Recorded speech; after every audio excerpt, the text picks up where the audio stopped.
Nikhil, ready అయ్యావా?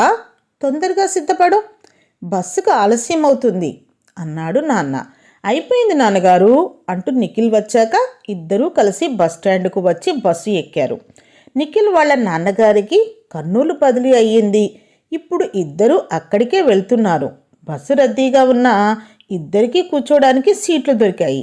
Bus బయలుదేరింది. నాన్నగారు, నన్ను అక్కడే స్కూల్లో చేర్పిస్తున్నారు కదా అడిగాడు నిఖిల్. అవును నిఖిల్, మనం ఉండబోయే చోటుకు దగ్గరలోనే మంచి ప్రభుత్వ పాఠశాల ఉందంట. నిన్ను అక్కడే చేర్పించబోతున్నాను అన్నాడు నాన్న. ఇలా మాట్లాడుతూ ప్రయాణం సాగిస్తున్నారు. ఇంతలో బస్సు ఒక ఊరిలో ఆగింది. ఒక పెద్ద ఆయన ఆయాసపడుతూ బస్సు ఎక్కారు. బస్సంతా ఓసారి చూశారు, కానీ ఎక్కడా సీట్లు ఖాళీ లేవు. చేసేది ఏమీ లేక ఆ పెద్ద ఆయన నిల్చునే ప్రయాణం సాగించడం మొదలుపెట్టాడు. అది చూసిన నిఖిల్, సార్ ఇలా రండి, మీరు నా సీట్లో కూర్చోండి, పర్వాలేదు, నేను నిల్చుంటాను అంటూ ఆ పెద్ద ఆయనకు తన సీట్ ఇచ్చేశాడు. చల్లగా ఉండు బాబు అంటూ ఆయన నిఖిల్ని ఆశీర్వదిస్తూ ఆ సీట్లో కూర్చున్నాడు. కాసేపటికి నిఖిల్ వాళ్ళు దిగాల్సిన చోటు రావడంతో బస్సు దిగి వెళ్ళిపోయారు.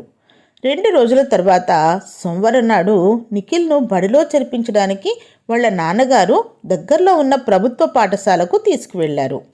పిల్లలంతా ప్రార్థనా సమావేశానికి సిద్ధమవుతున్నారు. నిఖిల్ వాళ్ళ నాన్నగారితో కలిసి హెడ్ మాస్టర్ గారి గదిలోకి వెళ్ళాడు. అంతే, అక్కడ కూర్చున్న వ్యక్తిని చూసి ఆశ్చర్యపోయారు. అరే నీవా, బాగున్నావా? ఆ రోజు నాకు బస్సులో సీటు ఇచ్చావు, గుర్తుందా? మా స్కూల్లో చేరడానికి వచ్చావా అంటూ ఆనందంగా ఆహ్వానించాడు హెడ్ మాస్టర్ గారు.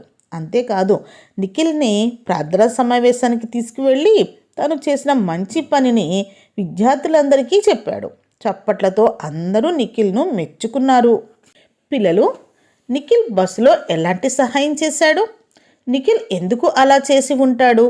బడిలో నిఖిల్ను ఎందుకు చప్పట్లతో ఆహ్వానించారు? మనం పెద్దలను గౌరవించినప్పుడు వాళ్ళు మనల్ని ఏమని ఆశీర్వదిస్తారు? పెద్దవాళ్లకు ఎందుకు సహాయం చేయాలి? నీవు పెద్దలకు ఎలాంటి సహాయం చేస్తావు? నిఖిల్లా పెద్దలని గౌరవించే సందర్భం నీకెప్పుడైనా వచ్చిందా? నీవేం చేశావు? మీ అభిప్రాయాలను కమెంట్ రూపంలో తెలియజేస్తారు కదూ. మరో వీడియోలో మళ్ళీ కలుద్దాం.